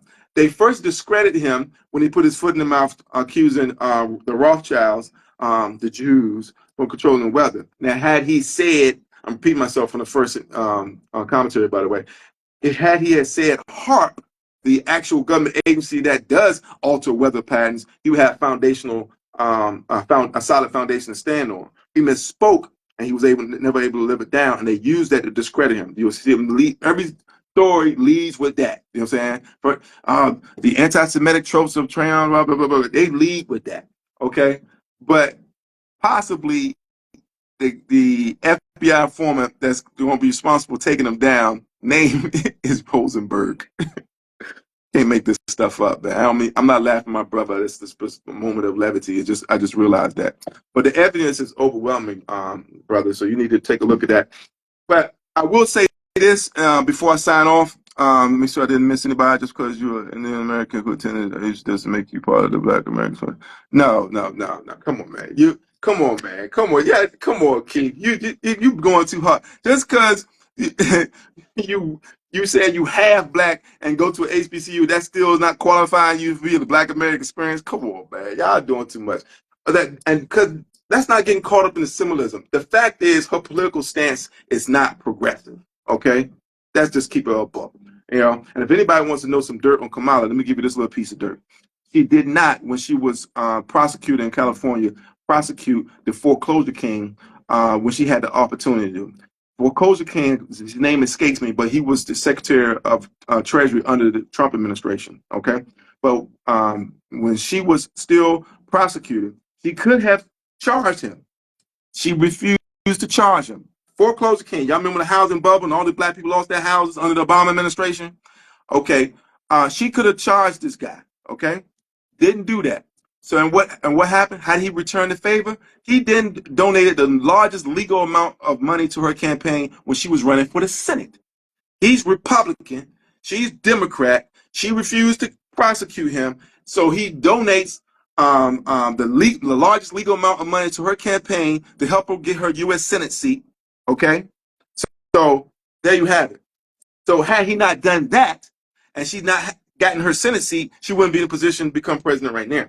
Those are facts. So you can look that up. Okay, and then she also said, some stuff about, we need these prisoners for the free labor and blah, blah, blah. But she's very problematic. But yes, is she lesser than two evils of Trump? Of course she's a lesser two evils. But how long are we going to do this dance? What are we going to get out of this? I think Black people should be talking about what we're going to get out of this. What is in it for us? Why are we always got to save them? Who's going to come save us? That's just my personal opinion. You know, and then people say, "Oh, you risking, a Trump can't look here, Slim." Okay, y'all got me on this. Let me say it like this: a Trump administration, a second Trump administration, isn't as dangerous as Trump losing the election. Hold on to your rosemary beads, boys and girls, because you ain't in Kansas no more. If Trump loses this election, you know he's not going to accept the outcome of the election, just like he didn't accept the outcome of the election the last time he lost. And you saw what he did then. What do you think he's going to do now? This one's for all the marbles. The gun's going to come out. I suggest y'all go watch The Civil War film that came out earlier this year. Y'all can keep thinking it's fun and games and playtime if you want to. Nobody out here playing but you. All right. Anybody else before we get out of here? I want to make sure I responded to anyone's comment. I want to call criminal descent living in this country. I experience it. Thank you. Because my thing is that we all black. You know what I'm saying? We all black. You talking about, just because the ship left you off at this island or that island or America, and then we different. Come on, Slim, get out of here, man. That we're Africans in America. Okay, so thank you, lovely, lovely Moy. Woman of color, Caribbean descent. All right. I drink rum. I love Caribbean. Boom, boom, boom, boom. Anybody else? Nobody else? How long? What was that? How long? What? How long? I didn't get that. Disrupt norms. Y'all got to give me a full statement because I'm missing the context of what you're saying. You say how long? I don't know. Save ourselves.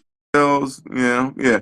So my advice is, instead of us trying to save America, yes, let's save ourselves. Let's decrease our level of dependency on the system and increase our interdependency on each other. That is my 2 cents. And DJ One Love up here is probably familiar with that because I've been saying it for 20 years. It was a line from our play Prison Poetry. All right, I said again, we need to decrease our level of dependency on the system and increase our interdependency on each other. Okay, did y'all know that we still got lead pipes in this city, and the last vestiges of those lead pipes are in east of the river, and that exposure to lead is not only contributing to learning disabilities in our children, but also leads to violent behavior. Okay, so there's a lot of things we need to be talking about. All right, run it down the list, please. If you got something to say it now. He said that there will be bloodshed. Trump, yeah, he said, but Malcolm said that America's in a unique position to have a bloodless revolution. We can have a bloodless revolution if everyone came out and we supported third-party candidates to break the two-party political system for candidates that we don't have to hold our nose and compromise for. We don't have to vote for the lesser of two evils. We actually go for people that's actually exemplifying what we actually want to change the system. Then we could have a peaceful revolution because it's more of them than it's more of us than them. Let's do the math. If you look at the map of the red state and blue state, one controls all the country and the suburbs and the country, and the other one controls all the cities. Okay, and so if they got to fighting, I don't say that we get involved with that. We should be sitting that one out. Let them go at it. Let them go at it. We need to be working on our problems, okay? Because the government has no vested interest in the health of our people. DC is the most dangerous city for a black woman to give birth. We have a higher child mortality rate, higher illiteracy rate. We have the average white family has 81 times the wealth than the average black family, one of the greatest disparities of wealth of any city in America. I mean, the list goes on, and black people are supposedly in charge, right? We need a revolution of values. But are we going to continue to do the same thing we've always done, or are we going to do something different? Apologies, my keyboard is covering my words. Typo. I'm working with you. I'm working with you. You heard of interest convergence in relation to black? I'm not familiar with interest convergence. Do you want to come on to talk about it? Who's sending me an invitation? Go on. Just when I thought it was safe to go. Here come somebody. Here come a heavyweight. Here come a heavyweight. Here come a heavyweight. What's up, DC Book? There we go. Okay, look, bro. This We Act Radio. You gonna have to get some better lighting so people can identify you. Because if the fans know who I am, they need to know who you are. You know. You can But how just you doing, brother? Uh, Let me sign your stuff. As soon as we about to get started, your what's phone happening, freezing. brother? Yeah, you look. Your internet look like you in Southeast. You I know. It's you crazy. you supposed to It's have wild you about live it. in the suburbs. You supposed to have better internet connection. You ain't never lied. I don't know. Peace and blessings to you, brother.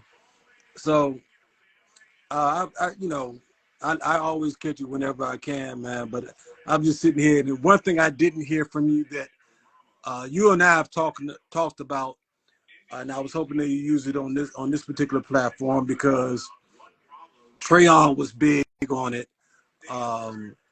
As well is that when we talk about we need to have a revolution of values, a key part of that is an economic revolution where we got to understand that in order for us to have true freedom, we have to have true economic freedom. And by us not understanding that pooling our resources, um, whether it be, financially, period, because that's the only way we're going to make any type of real moves um, in order for us to progress and have a true voice. Whether it be us putting together a true black pack and put who we want into, and I don't even know if that's even worthwhile because if we trying to, and while I'm behind your candidacy and doing what you're trying to do, us trying to get implemented into this system is not built for us to progress or even or even for us to make any moves to where we can truly benefit from being in it. So not saying that we got to have our own government, because we got to work with what we got. That's why I say we got to financially, and that's what I'm hoping that because like this is why I'm disappointed with this Hold whole Hold on a second, brother. Hold on a second. Hold on a second. Put a pin right there. I gotta acknowledge that I'm over my time on IG, so this Oh, could okay. get cut off at any moment. So I want to say thank you to everyone that's joined us. Join us tomorrow at Busboys and Pours, Brooklyn, from 6 to 9 p.m. for They're Trying to Kill Us screening. I hope I see everyone in a place to be. You can get more information on my campaign, Freeman the number 4 Congress.com, Freeman the number 4 Congress.com. And should Trayon should be for Ward 8 residents, should we vote Trayon no matter what? Or do we launch a write-in campaign where either the two challengers, whether it was Salima Dufo or Rockman Branch, to offset the chances of a GOP candidate walking into that office in the general election? Because right now it's Trayon and a GOP candidate, and there's going to be a lot more people voting in this election, and a lot more people voting against them than were in the Democratic primary. That's the question on the table. But where do we go from here to Trayon White fallout? Now, having said that, the floor is back to you, my brother. But take a moment and properly introduce yourself and know who you are and the platform that you represent, and then please pick up on where you left off. And I hope you are able to do that. And sorry to interrupt. Internet is blowing me, but I don't know why it's acting like this. But anyway, my name is Nico Hobson, owner of GoGo Radio. I'm on my Go Win Media social media platform right now.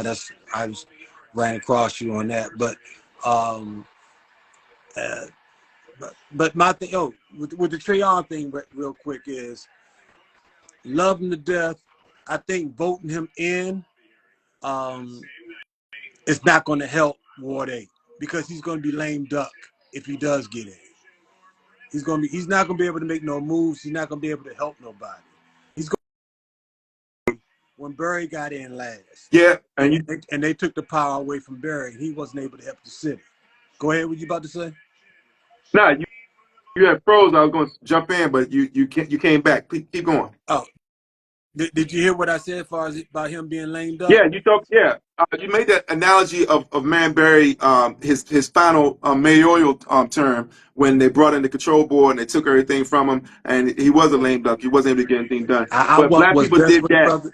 I want what's best for the brother, but what's best for Ward 8, I don't think him going in underneath these circumstances at this time would be beneficial right now. I just feel terrible for him. But we could talk offline about that situation at another time. But Absolutely. Let me put a pin right there for a second. Disrupting norms. Could you send me some information on the convergence that you was referring to? I'm very intrigued about that. A lot of people get sharing information up here, and I want to make sure that I acknowledge the receipt of that information. Please send me something on the interest convergence. Sorry to interrupt you, Nico. Just responding to the people who are writing into our comment section. Go ahead, brother Nico. So back to, like I was saying, watching the DNC, watching the Republicans, nobody. That's Are my y'all having a daughter. good time over there? No, that's my Y'all having a daughter. DNC convention party? No, that's my daughter rooting for Michelle Obama. She just came up on the DNC. So Some more beautiful symbolism. yeah. So, but my problem is with all of these, these two parties. Nobody has put together a plan to show how we can build economic. I mean, it's such a terrible economic disparity with black folks, not people of color, black folks, because they got things DC that. has 30% of our children live in poverty. 30% of the children in the nation's capital live in poverty. That's twice the national average.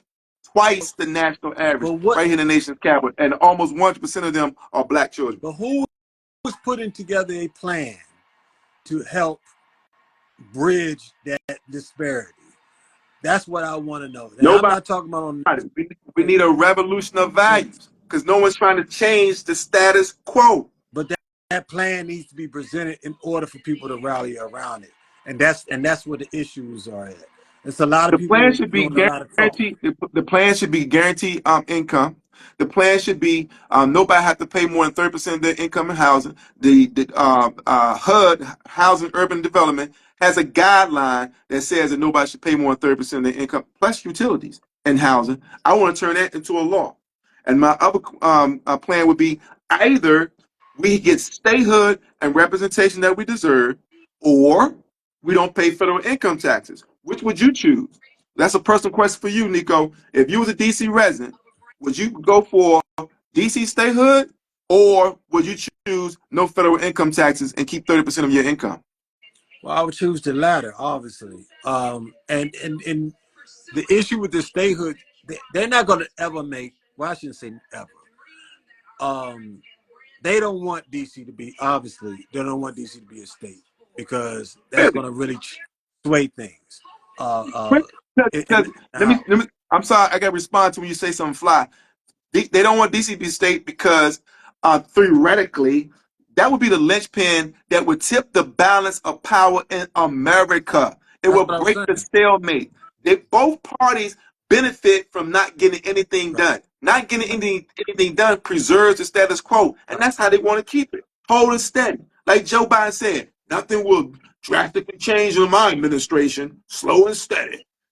Nah, because we're supposed to have two quote unquote progressive senators, most likely both of them going to be black, or at least one of them, and that would tip the balance of power. Then they won't have no excuse to not get anything done. That is why they don't want to do that. And so we need to chat. That's what I'm saying. A revolution of values needs to be brought in place. My man Josh Son is talking about there have been several plans. We don't trust each other. Okay, I trust you. I trust Josh Son. I trust Nico. I trust a couple people. DJ One. We got to build with who we do trust. Let's work with what we got. Let's work with what we got. Because we are living in exciting times, bro. We are on deck. You know what I'm saying? The mayor and I are the same age. We're no longer talking about some people who are above us. We are on deck. This is our time. That's why I'm challenging our 87-year-old beloved congresswoman, trying to throw her some flowers and give us a retirement party. Because if Frankie Beverly knows it's time to get off stage, she knows it's time to go. She has to pass the baton. Joe Biden did it. He didn't want to. Joe Biden did not want to pass the baton. But guess what? Joe Biden's 81. Eleanor Holmes North 87. What are we doing here? We got work to do. Are we going to? Are we just going to maintain the status quo? People have been talking about all the wonderful things she did in the 60s. Bruh, it's 2024, bruh. What are we doing here? Hey, Rick James said cocaine's a hell of a drug. Power is hellified intoxication. I think power is even a more powerful drug. Thanks for bringing that up. Yeah. Do you think that's what happened in Trayon's case? The power got to him? I don't like saying it on this platform. I just think he just made a dumbass move. You don't never. Yeah, they got him cold, man. They got him cold. You don't never be the one in the middle of a transaction. Jack Evans would never been in that car. Jack Evans would have never been there. Jack Evans got PhD in corruption. You don't be that person. You don't be that person. I'm like, you don't be the one taking anything from anybody. You know, shoot, Trump was smart enough for that, and he a damn fool. You know, but he was smart enough to always have a middle person. And I don't know why Trey, you know, and I'm what did they say? He shouldn't have, whether he did it or he didn't, you know, whether he did it or didn't, he should have never been put in this position. They should be trying to hem up somebody next to him and trying to prove that. This is a sad situation. It breaks my heart because, as someone said up here, that Southeast needs Trayon. I don't think just Southeast needs Trayon. DC needs Trayon. We need to have some. If gentrification has displaced so many black people, tens of thousands of black people, and he's the only person that shows up at crime scenes and consoling the victims of violence and has been trying to advocate for the downtrodden. I haven't always agreed with him. But at least I thought he was advocating for us. I always thought that he was the one person on the council that I could talk to and reach out to quickly. Right. You know, but you know, so I'm hurt. A lot of us are hurting because this is an embarrassment to our agenda. You know, look at them. Look how they act. See, this is what they do. This, you know what I'm saying? Like, what's crazy? You know, what's crazy about it, Kimon, is all politicians are on the take in some shape, form, or fashion. For the simple fact, you got lobbyists in play. They're the ones facilitating these type of moves. The corruption is baked into the case. That's the government. The government is set up. That's capitalism. That's what it is. Capitalism. You know, because you got to have somebody facilitate moves for your agenda. All right. So everybody has an agenda. Hey, look, I need this to happen. I need this to happen. That's how politics are. That is capitalism at its core. Everybody want to think everything's squeaky clean. They make laws. As soon as when they make a law, they make a loophole. Period. Those two are in conjunction. So if you know the law, you better know the loophole. Period. So in this particular case right here, with Trey, is that, you know, he just put himself in a position to where, first and foremost, you gotta know they always on you. You are the black sheep. That is my point. Like, you are the black sheep. You the hottest motherfucker on the council. The hottest one on the council. Then how you going? I'm sorry. Go ahead, brother. I'm sorry. No. That's. I mean, we on the same page. They're like, Slim, what is you doing? Like, you're not even supposed to be in the same state when shit like that going on. For real. You supposed to be across the border, and you supposed taking them trips. When you taking them trips, that's when you exactly. You're not even supposed to be around. Nobody's in the cookie job. You got to make their job hard. You know, make their job hard. If that's the case, I mean, come on, man. You ain't supposed to be in nobody's car, and because you got. And I look at all of that, I'm like, come on. Yeah, I mean, that's what's changing this. Because normally, you don't see this amount of evidence being presented so soon. Exactly. So they have been on this dude since June, since the primary, according to the evidence. It's Right. probably on him before Yeah. then, obviously. Oh yeah, most definitely. Well, no, you know he's been a hot ticket for a minute. Like you brought it up earlier. Ever since that whole the Jews is running the weather. Yeah. That whole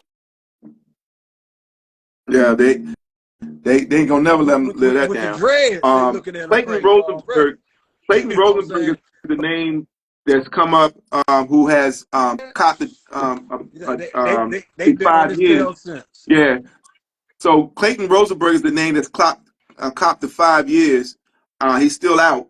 For those who didn't catch us earlier, Yeah, that was me Clayton that Rosenberg commented copped the about that. 5 years for all kinds of charges. He accrued over $9 million in his hustles. He only personally collected less than 2. So that is giving you a point of reference for the number of co-conspirators left. If the main dude in charge got less than 2 and it's still $7 million unaccounted for, now you can deal how many people are involved. So and the other co-conspirators haven't been named or charged yet. So who's zooming who in terms of setting Trayon up? And then when we talk about the millions that he's copping to, that's real money. Right. Trayon over 156,000. Yeah, that's some That's short. what your salary, bro. Like that's chump change, Yeah, man. it's something real short. It's And short money, and this dude's facing a long time. So I don't know. I haven't talked about what his choices are. I haven't talked about Trayon's choices. So because I don't want to throw dirt on my brother or when he's down. I open with Grace.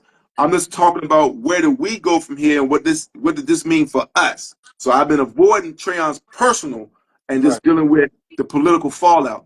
And the fact is, a GOP candidate has a 50-50 chance of winning this election in November if something isn't done. but you asked me the question, so I responded to you. I said I feel like he's lame duck if he does get, because he does have the support of Ward 8. Now, I would rather have a if lame duck than have a run, GOP. If he's allowed to run, it's going to be a lot closer than what it would have been. Don't get me wrong, but I still He's think going to he be would allowed to slide run. They in there. can't stop him from running. Right. If Trump can run, Trayon can run. Right. Well, I mean, but Trump got a lot more money behind him too. But that's a whole nother topic. But what I'm asking you is, from my comment is, I think he would, if he is voted into office, that would meant to Ward 8 instead of, because he wouldn't be able to make no moves. They're gonna hamstring him. Yeah. Period. Absolutely. But he's gonna be in trial. This type of case is gonna take 6 months for him to go to trial. So it's gonna be next year before he goes to actual, like, jury selection, actual trial, unless he cop a plea. I hope he goes to trial. Because for those who don't know, boys and girls, America has the largest prison system in the entire world. But over 90% of the people that's in those prisons copped the plea. They did not go to trial. If everyone went to trial, it would stop the wheels of the criminal justice system overnight. So we can have a peaceful revolution. And I hope he goes to trial. And what they do is that, you looking at 15 if you go to trial and we get you.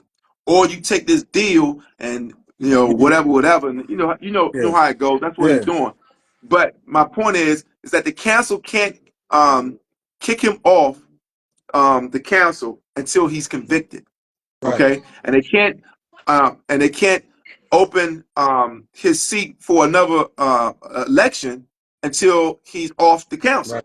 So he would be a lane for that duration of time, which won't be a whole term. But I would suspect that he's going to be part of the over 90-some% that's going to cop a plea and not go to trial. But that's neither here nor there. Way that paperwork look, more than likely. You know, The evidence so looks solid, Slim. that's The that's what I'm evidence talking looks about. solid. Yeah, Yeah, yeah. the evidence looks solid. The only thing I can think of that would create some wiggle room for him was, was entrapment. But when you have numerous transactions, then that that's a harder case to argue. It's a harder Try to case to argue. argue entrapment. You Yeah, know, you still. when he with this infamous the bitch set me up joint. You know what I'm saying? So Well, it was a different kind of bitch to set him up. It was a yeah, different yeah, kind of bitch to set yeah, him up. It was a real bitch to set him up. yeah. Because I found out when we did this, when we did the commentary before we knew what the charges was. I came out swinging, defending my brother, giving the benefit of the doubt. Right. So for those who didn't catch that, go back and watch it now. If you're thinking I'm not being as supportive of my brothers, I should. I've done that already. We're dealing with the facts of the case and the fallout right now. But having said that, someone came on and was saying that Rashida Moore, I believe was her sister's name, that set Maranberry up. They Right. apparently the feds had something on her that they had something on her where they could take her kids if she didn't play ball, Mm. and they threatened to take her kids. And so she didn't do that for money. I thought that she just they just gave a little some she was just doing something strange for the change, but no, she was protecting her kids. So under with that information, I can't talk bad about Rashida. She did what she had to do. She did what she had to do. Now, if you put yourself in that situation, what would you do? Because at the end of the day, it's still better to make that choice. Still better to make that choice. But so I'm saying that to say this: when you have more information, it changes your Yeah, perspective. When you have more information, yeah, yeah, and yeah. So going back to, I guess we relaying it back to Trayon, because um, in this, so I would say to all our listeners or watchers, go look at the paperwork yeah, where we coming from on that, yeah, because until you look have at the phone call transcript. Oh my God! oh my God. I'm like, Yeah, they man, they they, shut the fuck they got up, man. screenshots of all the they got screenshots of all the text messages, everything. So they got all of that and all the paperwork. Like it's not a good look at all. No, Not a it's not good look for a Slim. good look at. It's But not a good look at I all. will say this. Like you said, maybe they might, that is Nico, you're breaking up. You're breaking up. I'm gonna have to let you go. what about now? And we're coming up on 2 hours anyway. Okay. Um, are you All back? right. Give me your Okay. closing thoughts. Give me your closing thoughts while you're Oh, good. You're good. We can hear you. okay. Give me your closing Uh, thoughts. Damn. I look Come at it like on, Trump. Slim. The reason why they didn't throw Trump in the jail, or they really much. The dirt. Okay. So Nico, we're gonna have to let you go because hopefully Trey got some dirt on somebody that he can use to his benefit. That's the only thing I'm hoping for. okay, and he gonna have some dirt or somebody that looks like him to his benefit, so they can get more people in the largest prison system in the entire world, full of brown and black people. Not that. So Not, no. it's just a I'm it's a no. perpetual cycle. I'm thinking about somebody on It's that perfect. council. That council. Nico, I'm gonna have to let you go, bro. Okay. We gotta go. All right. Okay. Talk to you, man. Thank you, brother. Thank you for Yeah. chiming in. Okay. Again, that was Nico Hobsons from GoGo Radio. He has a wonderful campaign for trying to use GoGo as a vehicle for healthier lifestyle choices. Y'all need to definitely follow him. Go Win Media, you see him up there. Please follow him. He has a better connection on his platform for GoGo Radio, Trust and Believe, and he's been at it for a long time. And he's a dear friend of mine. He actually is responsible for Chuck Brown being in Japan. And this brother actually lived there for a number of years, and Japan loves go-go. Japan loves go-go, y'all. I don't know if y'all knew that. So you can go to a go-go in Japan. All right, they're gonna be playing Chuck and some more stuff, and he can tell you where to go. All right, so that's who we was talking to there. Wonderful human being. Rotten Forever. You want to come on and say something before we get out of here? you've been so so supportive. Anything you want to say before we close out? Because I'm here to share the platform. It ain't all about me. I'm just here to get the word out. This is your pure, unadulterated, butt naked truth telling right here. Truth is our product. When we act real, truth is our product. We are unbought and unbossed. And you ain't never, never, ever, ever going to hear about me with my hand in the proverbial cookie jar. Okay? Never. All right. And we need to have some people who are uncorruptible, unbreakable, just like Malcolm and Martin and all our heroes. Fannie Lou Hamer. I was catching some of the DNC snippets. I don't have to stumble to watch all this stuff straight through. I just watch highlights. And they was quoting Fannie Lou Hamer. Fannie Lou Hamer. The audacity of some of these people to have her name in their mouths, because the DNC today is Fannie Lou Hamer fought for a seat in the DNC, fought to be up there, in the segregationists, and Lyndon B. Johnson, who passed the most civil rights legislation of any president of America, is responsible for the Southern segregationists vacating the Democratic Party and switching over to the Republican Party. That's why they love to say, "Oh, well, it was the Democrats was this." Man. Y'all switch parties. Stop playing. Like y'all dumb to think that Freddie Douglass would be a Republican today. Get the hell out of here. They switched, you know. And what happens is that when Fannie Lou Hamer spoke at a DNC convention, you know what Lyndon B did? He called a press conference. He called a press conference so all the news stations would turn off Fannie Lou Hamer and turn to him. And he was talking about some frivolous stuff. He just did it distracted. Okay? They didn't talk about how Fannie Lou Hamer was beaten half to death by the police, you know, who made other black men beat her. They made black men beat her. Now, shout out to Rashida Moore. They said they had something on her kids. That's how she set Marion Barry up. I can't hold that against her now that I knew that information, because you do anything for your kids. So I'm giving her a pass on that. Those men, those black men who beat Fannie Lou Hamer half to death within an inch of her life, and she later died because of injuries that she incurred in that jail cell. Shame on them. I hope they rot in hell. Because even though their life was being threatened, they was willing to take this black woman's life at the request of these crackers.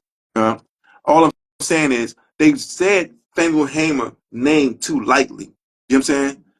Like they ain't put enough respect on Fannie Lou Hamer's name. Sick and tired of being sick and tired. You know, she was too hardcore for her name to be in the mouths of bourgeoisie black people who will go along with the status quo now. She did not die. Our heroes did not die for us to be bougie and maintain the status quo and smile in these people's faces while our people live in deplorable conditions. Okay?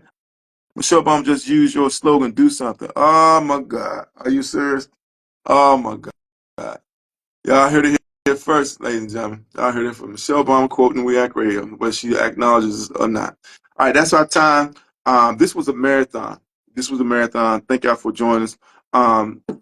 And for those who missed it, some people who are lazy and didn't watch the whole thing, and I want to repeat myself before I get out of here so that everyone knows where my heart is for my brother, because I started with grace and I wanted to end with grace, and I'm quoting Brother Minister, who was a sample on the Grammy Award-winning album of Killer Mike. Okay? This is what they have to say about this situation. When you see men fall, don't laugh. Learn. Learn, because you're on your way up. And the things that tempt people to fall, you and I are not free from that temptation, nor from the weakness that will cause us to stumble and fall. When you laugh at somebody else's fall, white or black, rich or poor, your enemy or your friend, you are laughing and opening a way for your own demise when you do that. Because to laugh and not to learn, to make mockery and not to understand, is to make the same mistake yourself. That's Brother Minister on the Grammy Award-winning album of Killer Mike. This is Kimon Freeman, Angry Black Man in Therapy, representing We Got Grail on the radical side of Martin King Avenue. We need a revolution of values, and we need to think outside the box, and we need to decrease our level of dependency on the system and increase our interdependency on each other. All right? Do something different. Please join us tomorrow, August the 21st, 6 p.m. to 9 p.m. at Busboys and Poets for the film screening of They're Trying to Kill Us. And then put on your calendar the 8th Street Festival, September 21st, from 10 a.m. to 10 p.m. I need 100 volunteers to meet me at the 8th Street Festival. Grab a shirt, rock that all day, and we're going to turn the 8th Street Festival to the largest political rally in the city. Help me do that. Help me do something different. Peace and blessing, y'all. Stay safe, stay strong, stay woke. This is Freeman, the number 4, Congress.com. Freeman, the number 4, Congress.com. And I hope you'll be willing to vote outside the Democratic Party in the general election for the local campaign for D.C. delegate as we try to throw Eleanor Holmes Norton a well-deserved retirement party. All right? If 81-year-old Joe Biden knows it's time to step down and pass the baton, 87-year-old Eleanor Holmes Norton needs to know it's time to step down and pass the baton. And I hope you will assume accept my application for leadership. All right? Peace and blessings, y'all. Stay safe, stay strong, stay woke. Peace.